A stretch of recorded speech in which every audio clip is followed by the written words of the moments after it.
going on, you guys? My name is Rage, and we are back today with another Marvel Strike Force video for you all. Tons and tons of updates today, guys. So turns out actually Brawn right now is in the game, so we can actually go ahead and actually unlock his Red Star Orbs today, as well as take a look at his kit overall.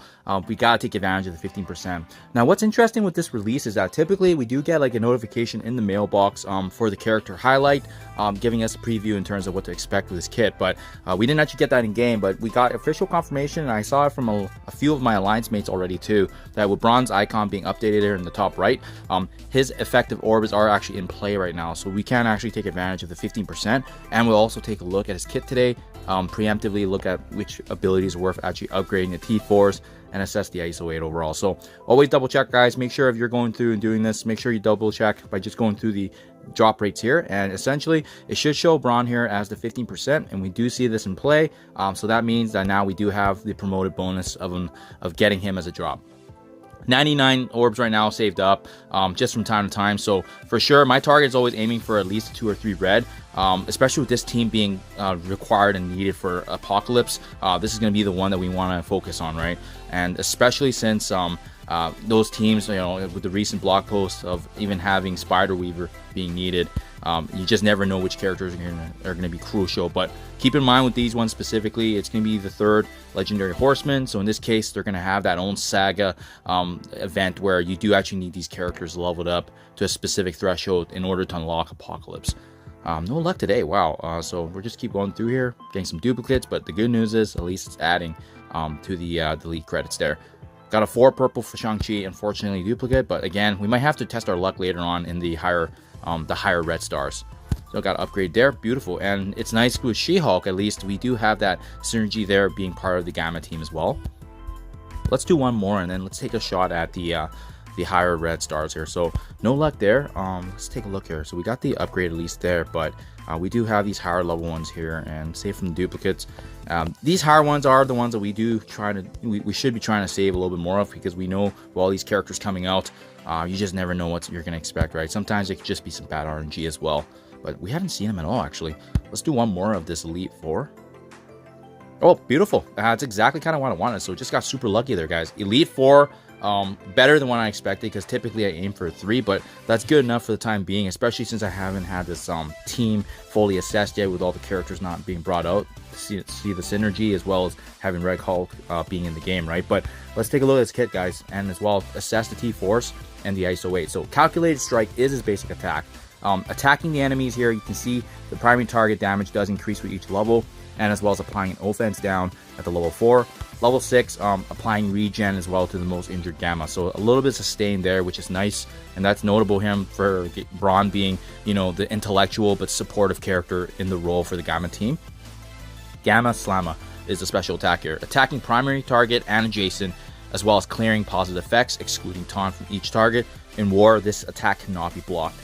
So as we level this ability up, we're actually going to be able to spread this positive effect from himself to Gamma allies as well. So the positive buffs is really good, and this is actually going to increase in potency as we increase this level ability here. The copy and clearing actually goes up to 3 effects, and we can spread as well 3 positive effects. The T4, best bang for buck for sure, copying and clearing everything, as well as spreading all positive. So this for sure is a no-brainer. Absolutely highly recommend the T4. Not so much the basic, but the special does make the most sense. Ultimate ability here is called Showboat, attacking the primary target, as well as stealing 5% HP and redistributing 100% of the HP stolen to all the Gamma allies. And what's notable about this ability is that it does bypass heal block, so it doesn't even matter if heal block's in place. This is going to actually provide a heal regardless. This attack also ignores death proof and passes a trigger when any character drops below that health threshold. So that's really important to note, because this mechanic can be the reason that actually, you know, takes down an enemy permanently regardless of the death proof. As this ability gets leveled up here, you can see the potency does increase, as well as the stealing of the percentage health. And what's notable here is level 6, being able to actually remove all negative effects from self and Gamma. So this is going to work as a very potent ability, not just to do damage, but as well as cleansing his fellow allies. And lastly, with the T4 here, stealing 20%, redistributing 200%, and applying immunity on top of the cleanse. For sure, this one makes absolute sense to actually T4 as well. This is going to provide a boatload of support pun intended there, but you know, that's really awesome in the sense that he's going to be able to be that main keeper of cleansing as well as spreading positive buffs on the team. But this team is also going to get drain ability as well, so you know, keep that in mind. That's going to be the healing sustain mechanic for the Gamma team. Mastermind Excello, so on each turn healing for 10% of the HP, so it's going to be important to note that Brawn is going to actually excel with higher red stars, so keep that in mind. At the end of any turn as well, clear any heal block on self and any Gamma ally that has heal block and regen. In war specifically, they're going to gain additional resistance against attacks that actually apply negative effects. Leveling this ability up, the HP does go up for himself and the Gamma allies, and as well, whenever they drop below that 50% threshold, he's actually going to be filling up that character speed bar. So this works very, very similarly to how Squirrel Girl provides that support for the Young Avengers. And you can see here, additionally applying offense up and 3 death proofs, really ensuring that they have really good survivability. And then as well, level 4, additional at max HP with additional healing. And then with the T4 here, in war, more specifically, if Hulk's an ally, they actually gain safeguard and immunity. So if you don't plan on using this team as a war meta team, but I do highly recommend it just because they're going to be a champion of that mode. This is T4 you can hold back on. But otherwise, I mean, I would bring this up to level 4 because it still provides all the added benefits. It's just this added addition of safeguard immunity does, however, only apply in war. So keep that in mind, as well as the additional increase to resistance does make sense to increase their survivability. So overall, special and ultimate, highly recommend, guys.